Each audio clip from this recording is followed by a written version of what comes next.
안녕하세요. 한 주간 모두 평안하게 지내셨습니까? 뉴욕의 날씨가 제법 쌀쌀해졌습니다. 전에 같으면 이제 깊어가는 가을 날씨에 단풍 구경을 생각할 수도 있었을 텐데, 지금은 계속 뉴스에서 언급하는 독감과 함께 코로나 바이러스의 제2차 팬데믹, 이것을 또 은근히 걱정해야 하는 그런 상황인 것 같습니다. 뉴욕시에서는 이번 주에 아이들 학교가 시작했는데 아직까지 여러 가지로 또 혼란한 상황들이 있습니다. 여러 지역에서 개학 후 코로나 바이러스가 확산되었다고 하니 많은 사람들이 대면 수업에 대해서 걱정을 하고 있고, 또 대면 수업도 저학년은 21일부터 시작하는 데가 있지만 중학교는 10월 1일로 또 연기가 되었습니다. 아직까지 실내에서 여러 사람들이 시간을 보내는 것은 위험한 상황이라고 이제 판단이 되는 것 같습니다.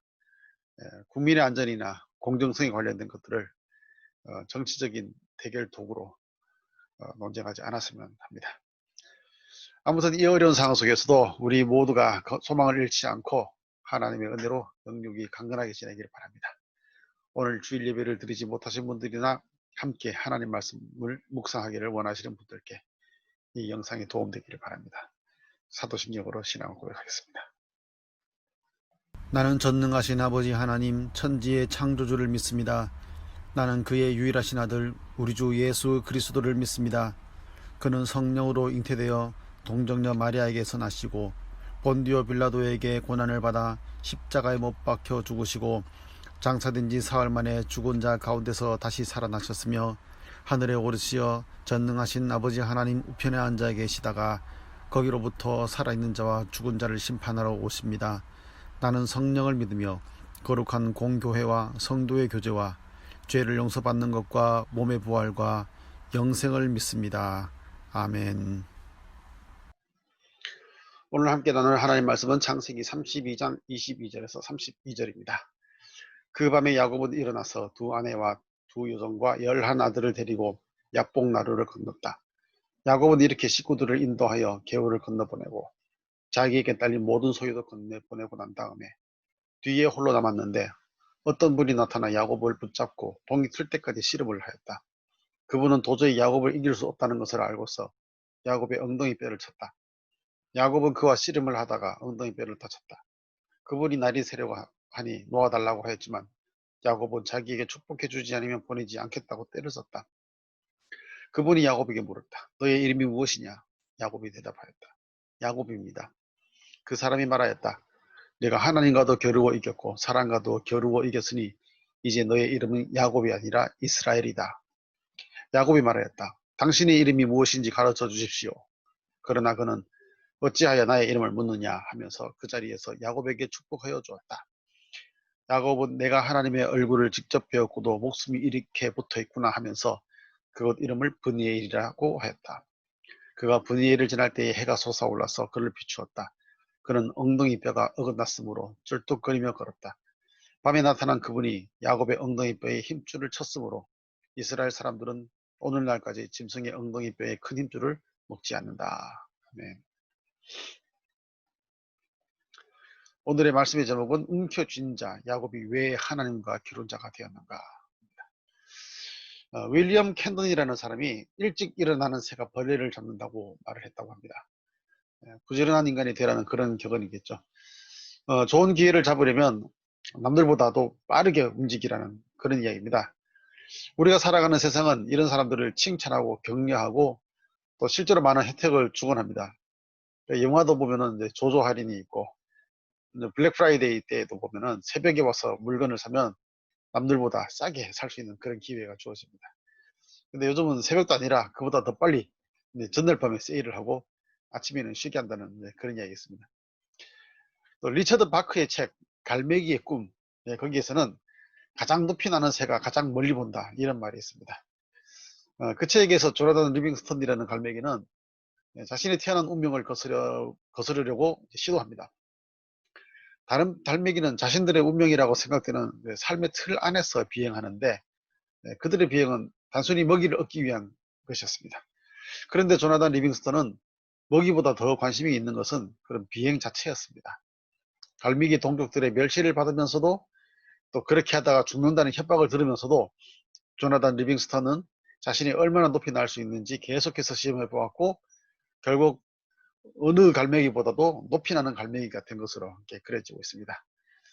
이 두 종류의 새에 비유된 명언이 뭐 사람마다 받아들이는 것이 다르겠지만, 어떻게 보면 앞에 말한 일찍 일어나는 새가 벌레를 잡는다는 것은 현실적으로는 맞는 말 같지만, 자신의 삶을 먹이를 먹는 것, 사람으로 말하면 어떤 성공에 집착하고 있는 그런 사람의 모습으로 그리고 있는 것 같습니다. 여기에 비해서 갈매기 꿈에서는 현실의 문제를 뒷전으로 미루고 어떤 이상을 향해서 나가는 모습을 나타내고 있습니다. 아무리 이상이 높아도 현실의 문제를 외면할 수는 없는 것이 우리의 삶입니다. 그리고 이상이라는 것이 우리의 삶에 어떤 의미를 주고 있는지에 대해서 우리가 생각해 봐야 합니다. 갈매기가 높이 날아서 멀리 본다는 것이 적당히 날아서 필요한 먹이를 잡는 것보다 더 나은 게 무엇인가, 이렇게 한번 의미를 질문해 보는 것이죠. 이 책에서는 그것을 자기 자신에 대한 참된 발견으로 이야기하고 있는 것 같습니다. 그때 비로소 먹이를 얻기 위해 적당한 높이에서 나는 것도 의미가 있게 된다는 그런 이야기죠. 성경에서도 먹고 마시는 문제로만 근심하며 살아가는 인간의 모습이 아니라, 어떻게 보면 높은 이상이라고 할 수 있는 하나님의 나라와 하나님의 의를 구하는 삶을 살아야 한다, 이렇게 말씀하고 있습니다. 우리가 일상 삶에서는 먹고 마시는 문제로 걱정하지 않을 수가 없습니다. 하지만 그것이 전부가 되어버리면 생존하는 것 외에 삶의 의미를 발견하기가 쉽지 않습니다. 그렇다고 이상적인 것만 추구하게 된다면 현실적으로 경험하는 자기를 외면하고 무시하게 되어서 결국 삶은 비정상적이 될 수밖에 없습니다. 성경의 말씀은 현실을 살되 제압당하지 않고 이상적인 것도 추구할 수 있으나 현실을 외면하지 않는 삶을 살아갈 것을 말씀하고 있는 것입니다. 하지만 현실적인 자신의 모습과 이상적인 자신의 모습은 갈등을 일으킬 때가 많고, 또 그런 가운데 참된 자기 자신은 누구인가, 어떤 모습인가 질문하기도 하는 것입니다.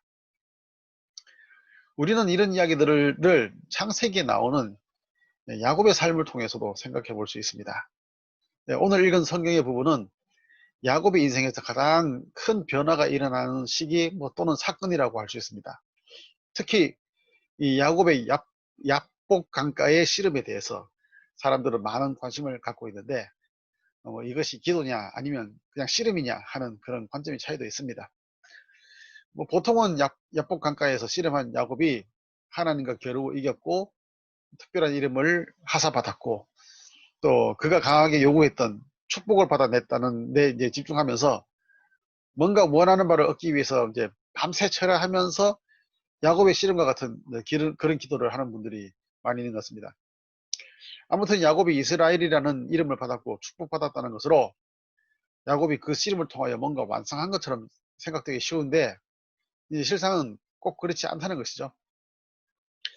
우리가 야복 강가 씨름 이전의 야곱의 모습과 이후의 야곱의 모습이 달라졌다고도 하는데, 자세히 살펴보면은 그런 별 차이가 없어 보이기도 합니다.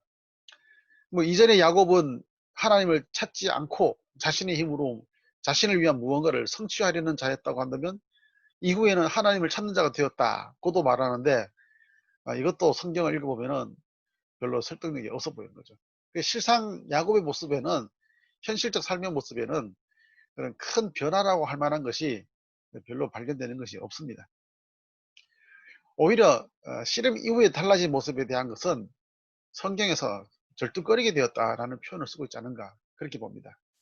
그리고 이스라엘 사람들이 그 야곱이 절뚝거리게 되었다는 것을 기억하면서 짐승의 엉덩이 뼈의 큰 힘줄을 먹지 않았다, 상징적으로 그것을 무슨 전통처럼 받아왔다는 것이죠. 그러니까 이 사건이, 이 모습이 뭔가 중요한 어떤 상징성을 주고 있지 않는가, 그렇게 생각해 봅니다. 그래서 우리는 야곱의 약복 강가의 씨름에 대해서 이해하려면 야곱의 삶의 전반적인 모습을 우리가 볼 필요가 있는 것 같습니다.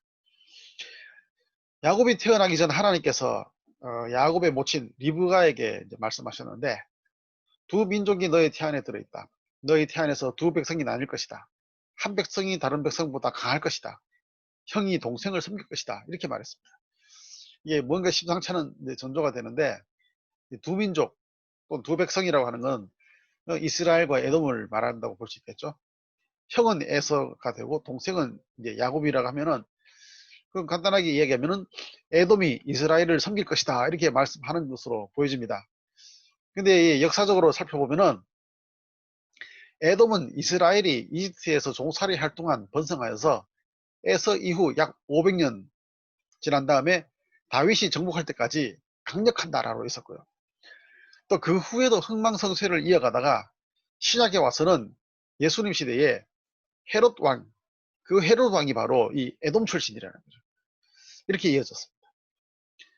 그래서 정치적으로 볼 때나 또 정신적으로 신앙적으로 볼 때는 또 이게 실상 어느 백성이 강한 건지 누가 형인지 누가 동생인지 사실 분간 못할 때가 많이 있습니다. 그래서 하나님께서 하신 말씀은 누가 누구다, 뭐 에서다, 뭐 야곱이다 이렇게 단정지어서 말할 수가 없는 상황인 것 같습니다.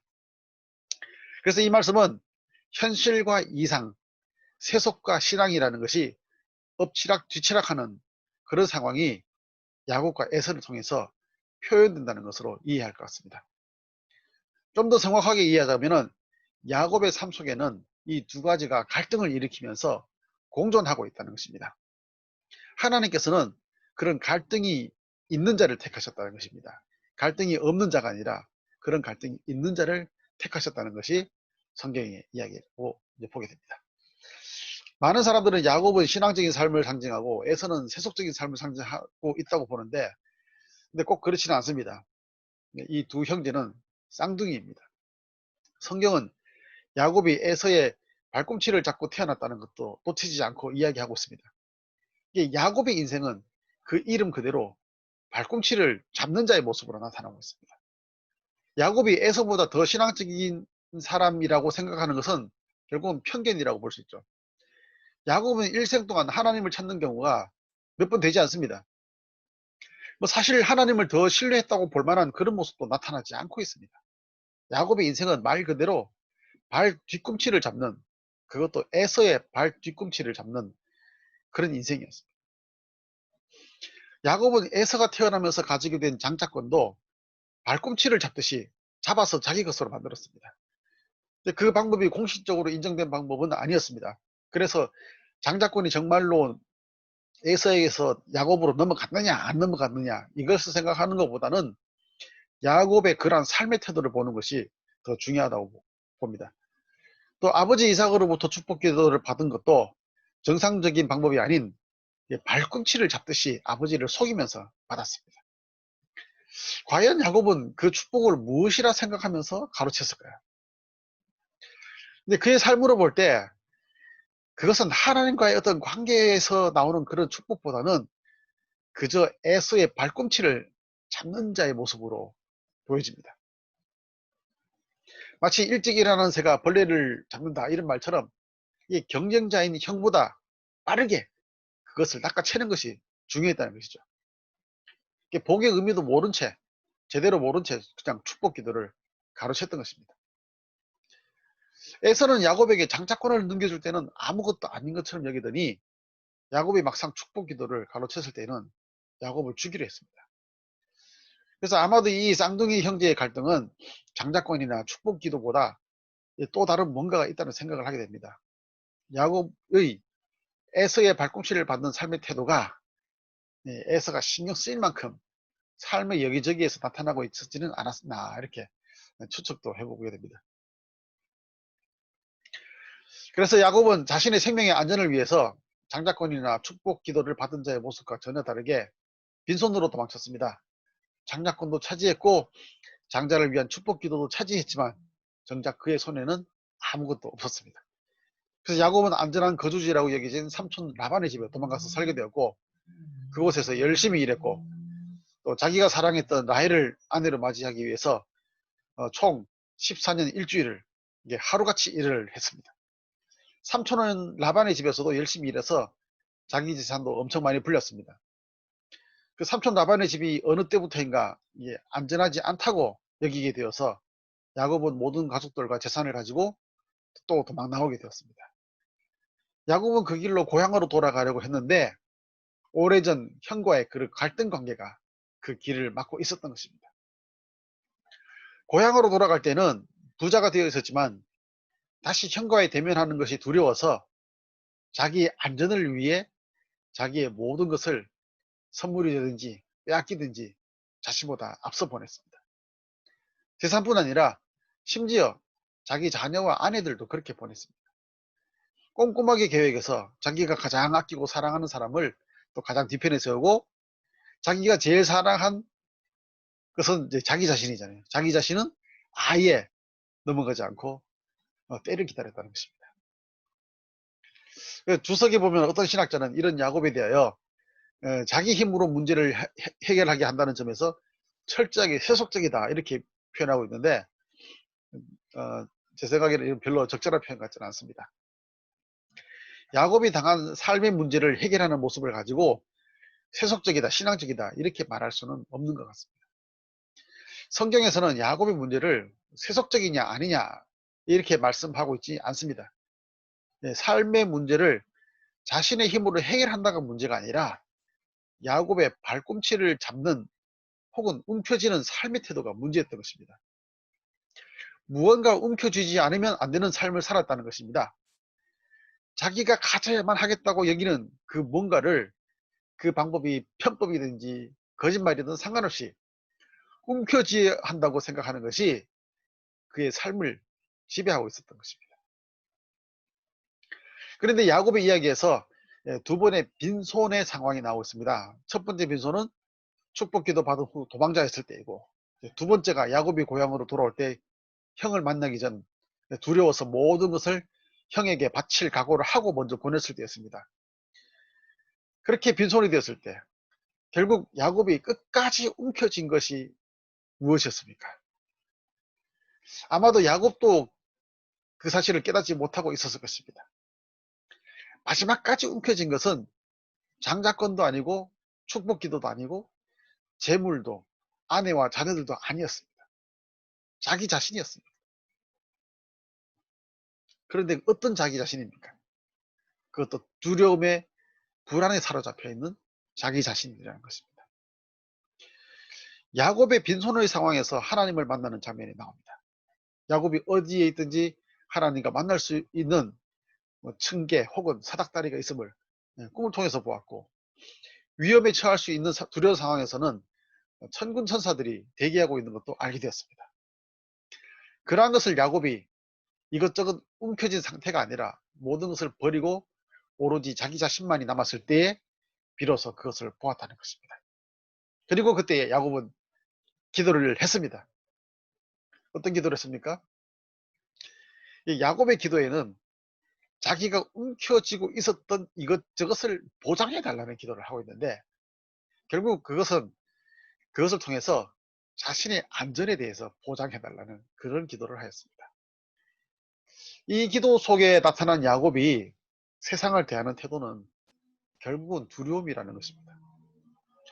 두려움 때문에 도움이 된다고 생각하는 그 무엇이든지 움켜쥐려고 했고, 세상을 당당하게 살아가는 그 에서의 발꿈치를 잡는 삶을 살고자 했던 것입니다. 이러한 야곱의 기도에 대한 하나님의 응답은 내가 너와 함께 하리라 이렇게 하셨고, 또 두 번째 빈손일 때는 내가 반드시 내게 은혜를 베풀어 내 씨로 바다에 셀 수 없는 모래와 같이 많게 하리라. 이는 아브라함과 이삭에게 하셨던 그 약속의 말씀을 다시 하는 것이었습니다. 자, 그럼에도 불구하고 야곱은 어떻게 됐습니까? 계속 두려움에 압도당하고 있었습니다. 야복 강가에서 이제 그 이후에 드디어 씨름이 나오는데, 그 어떤 사람과 날이 새도록 씨름을 했는데, 그것은 바로 두려움에 압도당하고 있는 야곱과 하나님과의 씨름입니다. 움켜쥐는 삶의 태도를 고집하는 야곱과 하나님의 씨름입니다. 에서로 나타나고 있는 물질과 권력을 가진 이상적인 자기의 모습에 발꿈치를 잡고 있는 야곱과 하나님의 씨름으로 나타나고 있는 것입니다. 밤새도록 씨름을 했으나 승부가 나지 않았습니다. 새벽녘에 승부수로 그 어떤 사람이 야곱의 허벅지 관절을 쳐서 어긋나게 해서 절뚝거리게 만들고는 씨름을 끝냈습니다. 그리고 야곱과의 대화 속에서 야곱이라는 이름을 이스라엘로 바꾸었습니다. 이는 내가 하나님과 및 사람들과 겨루어 이겼음이라 하는 그런 이유를 말했으나 야곱이 실상 이긴 것은 아니죠. 이기지 못한 씨름을 이겼다고 여기는 것이 이 약복 강가에서의 씨름의 특징입니다. 승부를 내지 못하고 어쩔 수 없이 끝내야 하는 상황까지 간 것만으로도 의미가 있다는 것이죠. 약복 강가의 씨름으로 실상 현실적 문제가 해결된 것은 없습니다. 그러니 현실적인 문제, 즉 움켜쥐는 것들에 대한 것들로 이 약복 강가의 이 씨름같이 기도하는 것은 별로 성경적이지 않다. 저는 이렇게 봅니다. 자, 그러나 약복 강가의 씨름의 결과로 자기의 그 두려움의 대상이었던 그 형 에서와의 문제라든지 자신의 어떤 두려움의 대상에 대한 그 문제가 해결된 것이 아니라 야곱이 자기가 자기 자신에 대한 경험을 다르게 했다는 것입니다. 자신을 바라보는 진정한 자신의 모습과의 문제는 달라졌습니다.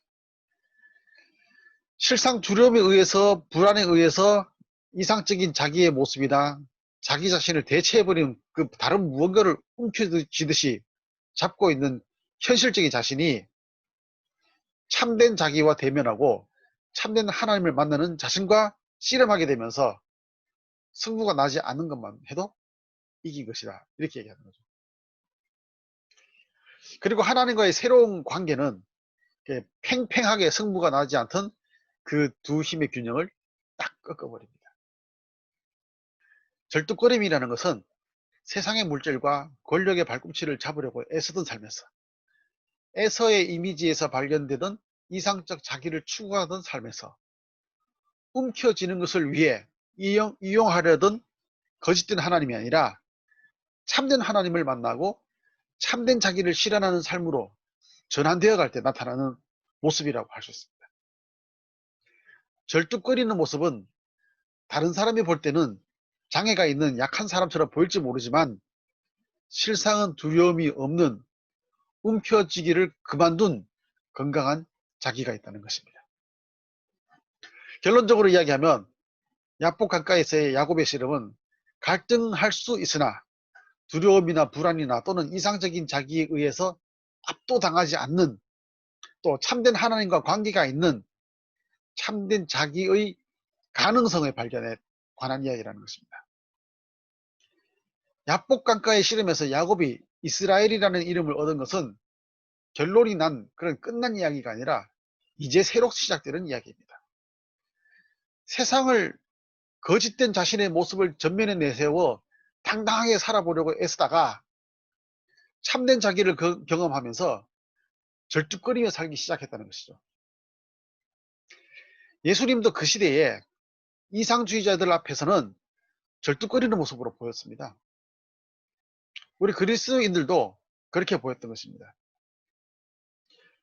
요즘 교회나 신앙인들이 그런 절뚝거림에서 이게 움켜쥐는 자로서의 이상주의에 빠져서 또 그 힘으로 세상을 당당하게 거르려는 것이 오히려 문제가 아닌가 싶습니다.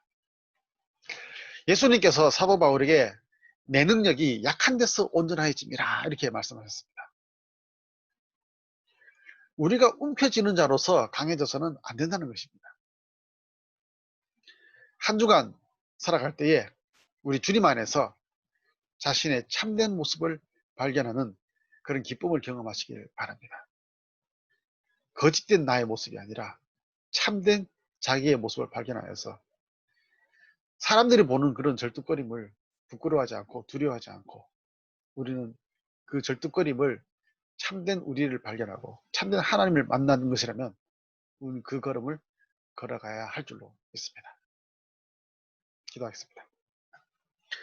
하나님 아버지, 참으로 감사를 드립니다. 여러 가지로 어렵고 힘든 상황 속에서도 우리가 절뚝거리면서 이 삶을 살아가고 있습니다. 하나님을 만나기 위해서 세상 사람들이 볼 때 약한 모습이라 할지라도 우리는 그 절뚝거림을 통하여서 참된 우리 자신을 대면하고 두려움과 불안 속에 살아가는 것이 아니라 하나님을 만나는 기쁨 가운데, 확신 가운데, 믿음 가운데 살게 될 줄로 믿습니다. 우리의 삶을 인도하셔서 참된 기쁨과 참된 자유와 참된 행복의 길로 걸어가는 저희들 되도록 인도하옵소서. 한 주간도 주님께서 인도할 줄 믿사오며 예수님 이름으로 기도드립니다. 아멘.